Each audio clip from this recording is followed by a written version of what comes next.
Salutations les amis. Aujourd'hui, si j'arrive en haut de la colline, on va parler sel et cuissard. Parce qu'on va poser plein de fois la question, qu'est-ce que j'utilise comme matos pour le long? Le bikepacking. Et je vais tenter de vous donner quelques tuyaux que j'ai appris sur le terrain entre mes expériences en cyclotouriste, en ultra distance sur la route et également sur du long, sur du gravier. Je me situe dans les Alpes-Maritimes, dans le parc de l'Estérel. Et si j'arrive en haut du pic de l'Ours, et ben je vais vous donner ces tuyaux-là. En attendant, jingle.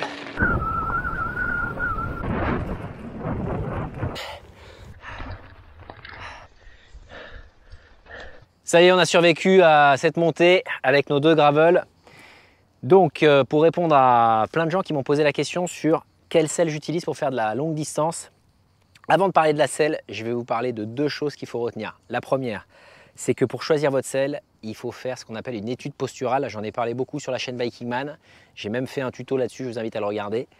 Étude posturale, c'est super important, il faudra la faire puisque ça vous permet de savoir quels sont les points de contact que vous allez avoir avec le corps sur la selle. Sans ça, vous allez être un peu aveugle. Donc, recommandation, faites une étude posturale ou prévoyez de le faire. Le deuxième sujet avant de parler de la selle, pensez au cuissard. Le cuissard, en fonction de la marque, de la typologie de chamois qui est utilisée et de votre pratique, et en fonction également de l'étude posturale, vous allez avoir des cuissards qui vont être plus ou moins épais, plus ou moins larges en termes de taille de chamois, et ça va avoir une incidence sur le choix de la selle. Concrètement, ce qu'il faut retenir, c'est qu'il ne faut pas choisir une selle sans la tester avec un complexe de cuissard qui vous convient. Donc c'est essentiel de bien choisir son cuissard pour choisir sa selle. Ensuite, sur la selle, vous avez des milliers de références. Vous avez la selle classique Form Factor de celle que tout le monde connaît. Là, j'ai une Pro Logo que Stéphane utilise sur son Open, avec du coup un bec de selle pointu et l'arrière de la selle large. Moi, j'utilise depuis quelques années les selles ISM qui ont la particularité d'avoir un form factor identique, c'est-à-dire qu'elles sont larges à l'arrière, fines à l'avant. Par contre, elles ont un bec de selle qui est ajouré et qui permet de limiter les contraintes sur le périnée et également sur les testicules. Pour les femmes, c'est pareil, il y a des selles ISM spécifiques. Je ne les recommande pas forcément puisque ça dépend de votre morphologie, ça dépend de votre étude posturale, ça va dépendre de votre pratique, comment vous allez vous placer sur la machine. Un cyclosport va être couché, alors qu'en ultra-distance, vous allez avoir tendance à vous relever un petit peu pour être assis sur l'arrière, ou peut-être également sur les prolongateurs si vous êtes sur une course longue distance avec pas beaucoup de dénivelé et où vous allez chercher à libérer la contrainte sur le fessier. En revanche, ce qui est intéressant de connaître sur les typologies de selles, c'est que les selles ajourées comme les selles ISM permettent de libérer les contraintes que vous avez sur un bec de selle très pointu. Donc l'essentiel pour une selle, c'est de tester. Vous avez plein de fabricants qui vous proposent de tester avec remboursement à 30 jours. N'hésitez pas à tester avec le cuissard qui vous va bien, avec lequel vous êtes confortable, pour tester les positions et voir quelle est la selle qui vous convient.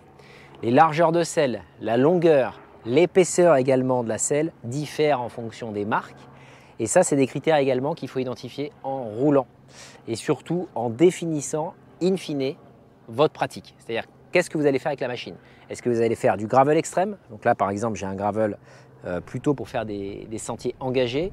Est-ce que vous allez faire de la route? Est-ce que vous allez faire de l'ultra distance ou du court? Parce que ça va vous aider à bien choisir la bonne selle, le bon cuissard et en fonction de faire l'étude posturale correspondante. J'espère que vous avez apprécié ces quelques conseils. N'hésitez pas à mettre des commentaires dans la rubrique ci-dessous si vous avez des questions particulières par rapport aux configurations qui sont présentées.